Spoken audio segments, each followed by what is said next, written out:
ইতিহাসের পাতায় আরও একবার প্রত্যেককে স্বাগত জানাই। এই মুহূর্তে আমরা স্কুল সার্ভিস কমিশনের অফিসিয়াল ওয়েবসাইটে রয়েছি। এখানে দেখতেই পাচ্ছেন আজকের ডেটে কিন্তু একটা নোটিশ ইস্যু হয়েছে। সেইটা কিন্তু এই ক্লাস 11-12 কিন্তু কাউন্সেলিং যে টেন্টেটিভ কাউন্সেলিং ডেট সেটা দেওয়া হয়েছে। সেই সঙ্গে হচ্ছে ভেরিফিকেশন ইন্টারভিউ হচ্ছে 9-10 সেকেন্ড এসএলএসটির। এখানে যদি ক্লিক করেন তাহলে আপনার নোটিফিকেশনটা দেখতে পাবেন। আমি অলরেডি গ্রুপে দিয়ে দিয়েছি, আপনারা চাইলে গ্রুপ থেকে নিয়ে নিতে পারেন।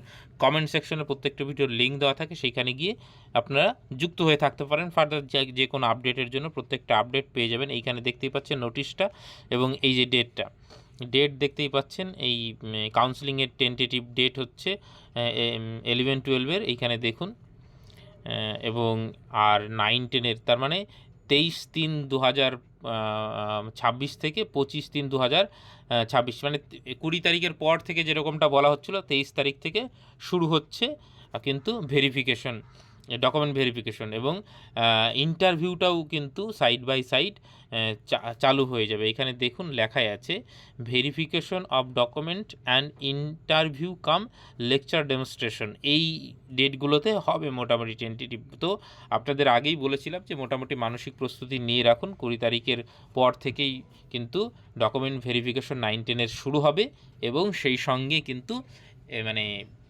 ইন্টারভিউটাও শুরু হবে। মানে ধরুন কীরকম হবে যে একটা একটা করে শেষ হচ্ছে, প্লাস সাইড বাই সাইড ইন্টারভিউটাও শুরু হয়ে যাচ্ছে। এমনটা না যে সবগুলো শেষ হবে তারপরে গিয়ে বিয়ে হবে। আর একদম দেখুন 18/5/2026 থেকে 23/5/2026 অবধি কিন্তু ডেট রয়েছে। তার মানে কিন্তু মোটামুটি 2 মাস ধরে এই প্রক্রিয়াটা কিন্তু চলবে। তো বুঝতেই পারছেন অনেকটা সময় নিয়ে। তো কিছু সাবজেক্টের আগে হবে, কিছু সাবজেক্টের পরে হবে। বিশেষ করে যারা ছোট সাবজেক্ট, মানে সংখ্যায় ছোট, সিট কম রয়েছে, সেই সাবজেক্টগুলো কিন্তু আগেই কিন্তু ভাইভা হওয়ার সম্ভাবনা বেশি। বাকি যা শিডিউল আসবে আমি প্রত্যেকটাই গ্রুপে দিয়ে দেবো।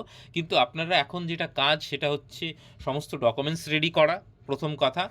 এবং সেই সঙ্গে আপনাদের অবশ্যই যেটা মানে লেকচার ডেমনস্ট্রেশনের ইন্টারভিউর জন্য প্রস্তুতিটা আবার ঝালিয়ে নেওয়া। এবং চাইলে আমি ইতিপূর্বেও বলেছি যে যদি কারো সিনিয়র থাকে তাদের সঙ্গে ডিসকাস করে নেওয়া যে ডেমোটা কীভাবে দেওয়া যেতে পারে। এবং আমি দেখছি যারা ইন্টারভিউ নিয়েছেন তাদের কোনো সাক্ষাৎকার নেওয়া যায় কি না, সেই চেষ্টাটা আমি করব, তাহলে আরও একটু পরিষ্কার হবে। দেখুন একটা প্রতিষ্ঠানে বা কোনো ব্যক্তির কাছে দেওয়া যেরকম সেটাও ঠিক, সেই সঙ্গে যারা ইন্টারভিউ নিচ্ছেন তাদের যদি মানে সাক্ষাৎকার বা তাদের বক্তব্য, যে তাদের দৃষ্টিভঙ্গিটা কী, এইটা যদি আমরা মানে দেখার চেষ্টা করি তাহলে বোধহয় আরও বেটার হবে যে একজন শিক্ষক হিসাবে তারা কী গুণাবলী চাইছেন একজন মানে ক্যান্ডিডেটের কাছ থেকে। তো সেইটা আমি চেষ্টা করব। আমাদের যাদবপুর থেকে যারা ইন্টারভিউ নিতে গিয়েছেন, প্রফেসর রয়েছেন যে সমস্ত প্রফেসর, তো তাদেরকে আমি অনুরোধ করব তারা যদি রাজি হয় তাহলে আমি নিশ্চয়ই চেষ্টা করব মানে সেই বিষয়ে আপনাদের একটা ওভার মানে ভিউ দেওয়ার। ঠিক আছে, তো প্রস্তুতি নিন। এবং যারা 11-12 রয়েছেন তাদের তো জয়েনিং ইতিমধ্যেই শুরু হয়ে যাবে। তো প্রত্যেককে শুভকামনা। বাকি ইন্টারভিউয়ের যে প্রসিডিওর সেগুলো যা আপডেট আসবে 9-10 জন্য সেটা আমি গ্রুপে দিয়ে দেবো। Thank you.